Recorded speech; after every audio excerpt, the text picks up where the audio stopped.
Bonjour et bienvenue dans Knee Deep in Toys. Ça veut dire dans les jouets jusqu'au genou, et dans ce programme, je vais vous parler de mes achats, de mes coups de cœur, de mes coups de gueule dans l'univers du jouet. Parce qu'on peut avoir 35 ans et toujours acheter des jouets, ça n'a rien d'anormal mon bon monsieur. Aucune raison de me lapider. Pour vous replacer dans le temps, nous sommes à la lointaine époque des années 80. Les Transformers faisaient fureur longtemps avant que Michael Bay mette ses doigts pleins d'explosions dessus. Transformers, c'était le combat épique des Autobots contre les démoniaques Decepticons. Et avouez-le, même si on regardait pas tous le dessin animé, on lorgnait tous sur les jouets à l'époque.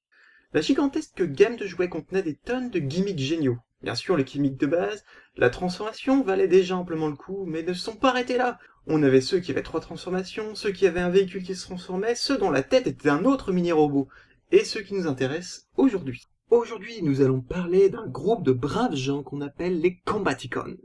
Combaticons en français, c'est la version French cancan. Whatevs. Nous avons donc Vortex, l'hélicoptère multicolore qui est visiblement un hélicoptère militaire et pas un hélicoptère civil avec des missiles de coller sur le côté. Blastoff. Autrefois c'était une navette spatiale, mais je crois qu'avec le temps elle est devenue plus terre à terre. Swindle, la Jeep. Enfin, je crois. Sérieusement, c'est quoi ce véhicule? Hein? Oh, attends, j'ai trouvé. C'est le taxi de Master Chief dans Halo. Brawl. Le tank, parce qu'on a tous rencontré une situation dans notre vie où on avait envie de tout faire péter. Il est là pour ça. Et pour finir, Onslaught.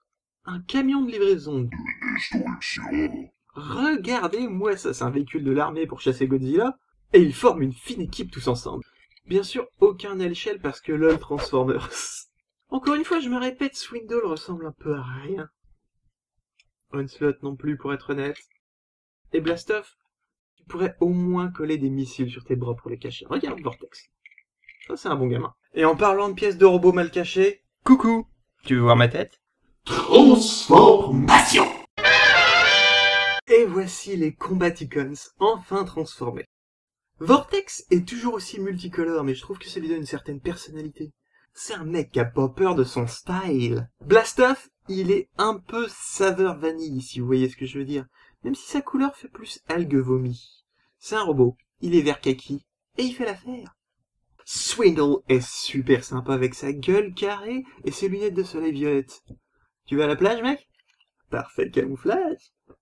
Brawl a un look super cool avec sa poitrine généreuse, mais il souffre d'un gros problème. Cette pièce s'emboîte pas vraiment, donc il arrête pas de se détransformer. C'est dommage. Onslaught, pour finir, est un foutu monolithe. Regardez-moi ses angles droits, stricts et inflexibles. À vos ordres, commandant. J'aime quand un plan se déroule sans accroc. D'ailleurs, je les vois très bien bricoler le van de l'agence touriste pour aller combattre les Autobots. Vortex pour être looping, Swindle je vois bien enfuté, et Bro bien sûr que c'est Barracuda. Et Blastoff c'est... Scrappy-Doo? C'est pas Blastoff en fait, c'est fuck off. Non je rigole, Blastoff est pas mal quand même. Et surtout, on peut pas s'en passer, on a besoin de lui pour l'étape finale, qui arrive tout de suite. Et voilà bien sûr, les Combaticons s'assemblent façon Bioman pour devenir... Bruticus Maximus.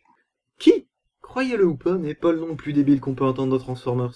Regardez-moi cette montagne de magnificence. Il est énorme à côté de tous ses copains. Ouais.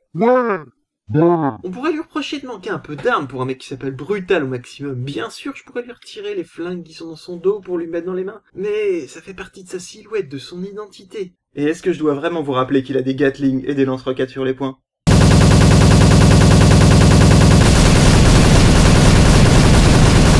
En tout cas, 11 sur 10. J'adore, j'achète, je peux mourir heureux. Au revoir les gens!